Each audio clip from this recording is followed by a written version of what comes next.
सावन का महीना था। चारों ओर हरियाली, बारिश की रिमझिम।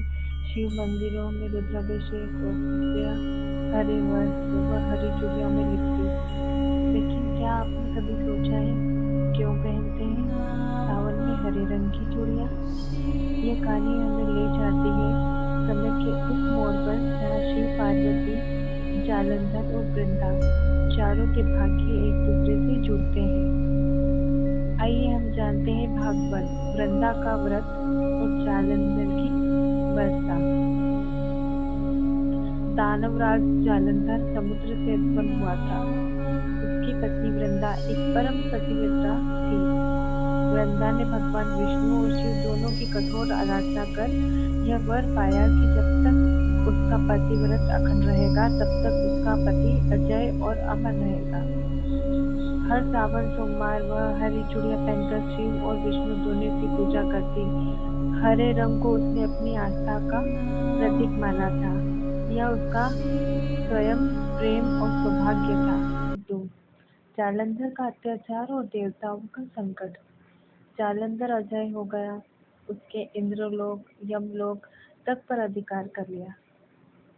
भगवान शिव ने उसे कई बार युद्ध के लिए ललकारा, परंतु वृंदा की तपशक्ति के कारण जालंधर हर बार बच जाता। देवताओं ने पार्वती माता से प्रार्थना की कि वे कुछ ऐसा करें। माता पार्वती ने देखा कि जालंधर की शक्ति एक स्त्री की तपस्या पर टिकी है। उन्होंने महादेव से कहा, प्रभु आप संहारक हैं, परंतु जब तक वृंदा की शक्ति का सम्मान नहीं टूटेगा तब तक अधर्म नहीं रुकेगा।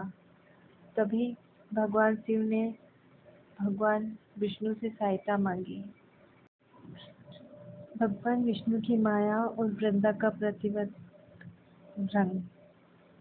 भगवान विष्णु ने जालंधर का रूप धरकर वृंदा के चक्षु आकर उसकी प्रतिवता भावना को भंग कर दिया। जैसे ही वृंदा का व्रत टूटा उसी क्षण शिव ने जालंधर का संहार कर दिया। फिर तभी वृंदा का शाप और चूड़ियों का टूटना। वृंदा को जब छल समझ में आया, उसने अपनी हरी चूड़ियां तोड़ दी और क्रोधित होकर विष्णु भगवान को श्राप दे दिया, तुमने मेरे सौभाग्य का अपमान किया है, अब तुम भी स्त्री वियोग का कष्ट भोगोगे। और यही कारण बना रामावतार में सीता वियोग का। वृंदा ने स्वयं को अग्नि में समर्पित कर दिया, लेकिन मरते समय कहा, हे स्त्रियों, जब तक सावन रहेगा तब तक सौभाग्य का व्रत रहेगा। हरी चूड़ियां मेरी तप शक्ति का स्मारक बने। माता पार्वती की करुणा और एक व्रत की शुरुआत। पार्वती माता वृंदा की श्रद्धा से द्रवित हो गई। उन्होंने आकाशवाणी की, जो स्त्री सावन में हरे वस्त्र और हरी चूड़ियां पहनकर शिव पार्वती का व्रत करेंगी, उसका पति सौभाग्यशाली रहेगा। उसकी आस्था हमारी शक्ति का हिस्सा होगी। हरी चूड़ियां शक्ति का प्रतीक है और तभी से सावन में हरे रंग की चूड़ियां पहनने की परंपरा बनी है। वो सिर्फ श्रृंगार नहीं, वो वृंदा की तपस्या, भक्ति और प्रतिव्रता का प्रतीक है।